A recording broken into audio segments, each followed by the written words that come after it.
ہمیں بڑا ناز آیا, ہم نے کہا کیا بات ہے؟ حضور نے فرمایا مانگ, کیا مانگتا ہے؟ اب یہ نبی پاک سے جنت مانگے گا اور دنیا میں بیٹھے بیٹھے اپنے لیے جنت کی ٹکٹ بک کرا لے گا, اپنے لیے یہ جنت کے اندر بہترین محل اپنے لیے الاٹ کرا لے گا. لیکن بڑا ہی بولا تھا. میں کیا کروں, آج بھی اس طرح کے بھولے بے شمار ہیں. عقیدت سے جاتے ہیں, کامل شیخ کے پاس جاتے ہیں, مانگتے کیا ہیں جا کے؟ دنیا کی دولت, یعنی کاروبار نہیں چلتا. یہ تو بات کسی سیٹ سے بھی کر لیتے تو اچھے کاروبار کا مشورہ دے دیتے. تم کسی درویش کے پاس گئے تھے تو اس سے مصطفیٰ کی نظر کرم مانگنی تھی, اس سے اللہ کی رحمت کا سوال کرنا تھا, اس سے کہنا تھا کہ ایک خیر کی نظر ڈالیں, انظرنا, یہ کہنا چاہیے تھا. یہاں کیا انداز ہے, عام دام برسرے مطلب. مولا علی شیر خدا فرماتے ہیں ہمارا خیال تھا جنت مانگے گا, پر بڑا بھولا آدمی تھا. کہنے لگا یا رسول اللہ صلی اللہ علیہ وسلم میں نے سفر کرنا ہے, مجھے سواری کے لیے ایک اونٹ دے دیں. تو حضرت علی فرماتے ہیں ہمیں اس نے سوال تو کیا پر جو ہماری طبیعت تھی اس مطابق اس نے نہیں کیا, یعنی جس طرح کا دروازہ تھا اس طرح کی بھیک نہیں مانگی. اس نے اونٹ مانگا, حضور نے فرمایا چل دیا تجھے. گویا حضور نہ اندھیرے دور کرنا چاہ رہے ہیں اس کے, فرمایا چل اونٹ دے دیا, اب تو کچھ اور بھی مانگ لے. حضرت علی کہنے لگے لو بڑے نصیب والا, ایک چانس اور ملا ہے. تو کہنے لگا حضور اس طرح کریں جو اونٹ پر کجاوا باندھا جاتا ہے وہ بھی دے دے. تو حضرت علی شیر خدا فرمانے لگے ہم نے کہا تیرا اللہ بھلا کرے, تو کہاں اڑ گیا. حضور نے نا مسکرا کے ایک تیسرا موقع دیا, فرمایا چل تجھے کجاوا بھی دیا, کچھ اور مانگ لے. کہنے لگا حضور سفر بڑا لمبا ہے, آنے جانے کا خرچہ بھی دے دے. تو سرکار دو عالم صلی اللہ علیہ وسلم مسکرائے, فرمایا جا تجھے دیا. پھر حضور نے ایک مثال بیان کی اور فرمایا تجھ سے تو بنی اسرائیل کی وہ بوڑھی ہی اچھی تھی. یا رسول اللہ کون سی؟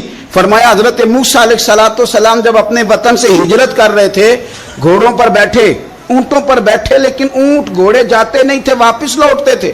تو حضرت موسیٰ علیہ السلام نے عرض کی اللہ یہ جاتے کیوں نہیں؟ تو رب کریم نے فرمایا اس لیے نہیں جاتے کہ جہاں سے آپ ہجرت کر رہے ہیں نا وہاں ایک جگہ پہ حضرت یوسف علیہ السلام کا تابوت دفن ہے. جناب یوسف علیہ السلام کی قبر مبارک ہے, آپ وہ تابوت بھی نکال کے ساتھ لے جائیں. یہ اگر رب نے بتا دیا تو اللہ یہ بھی تو بتا سکتا ہے نا کہ قبر کہاں ہے. یہ بتا دیا تابوت کہاں, یہ نہیں بتایا. تابوت لے جائیں یہ نہیں بتایا کہاں ہے. یہ حضرت موسیٰ علیہ السلام آپ خود تلاش کریں گے. تو حضرت موسیٰ علیہ السلام نے بنی اسرائیل کے لوگوں سے پوچھا کہ وہ کہاں ہیں تابوت حضرت یوسف کا. تو وہ کہنے لگے ہمیں تو نہیں پتہ, ایک بوڑھی اماں ہے پرانی اسے پتہ ہے. حضرت موسیٰ علیہ السلام اس بوڑھی سے ملے تو فرمایا بتا دے کہ وہ تابوت کہاں ہے, حضرت یوسف کی قبر کہاں ہے. آج لوگ کہتے ہیں مزاروں پہ نہیں جانا چاہیے, تو پڑھو نا یہ حدیث کھول کے. نبی پاک صلی اللہ تعالی علیہ وآلہ وسلم فرماتے ہیں کہ دیکھو قبر کا رستہ, مزار کا رستہ بتانے کا وہ عورت قیمت مانگ رہی ہے. حضرت موسیٰ کی ملاقات ہوئی تو آپ نے فرمایا امت تمہیں پتہ ہے جناب یوسف کا مزار کہاں ہے, قبر کہاں ہے؟ کہنے لگی پتہ ہے. تو آپ نے فرمایا بتا دے. کہنے لگی مفت کیسے بتا دوں, ابھی تو لوگوں کو مزاروں پہ جانے کی دلیل نہیں مل رہی, اور یہاں وہ بوڑھی کہتی ہے اور بیان کر رہے ہیں میرے نبی پاک صلی اللہ علیہ وسلم. اور بوڑھی کہنے لگی مفت نہیں بتاؤں گی. تو حضرت موسیٰ فرمانے لگے قیمت لے لے. کہنے لگی بالکل آپ قیمت دیں گے تو بتاؤں گی. فرمایا قیمت کیا ہے؟ کہنے لگی قیمت یہ ہے کہ جنت میں مجھے بھی اس محلے میں مکان چاہیے جس میں حضرت موسیٰ علیہ السلام کا مکان ہو. اس محلے میں مجھے بھی مکان چاہیے, اسی درجے میں آپ کے ساتھ.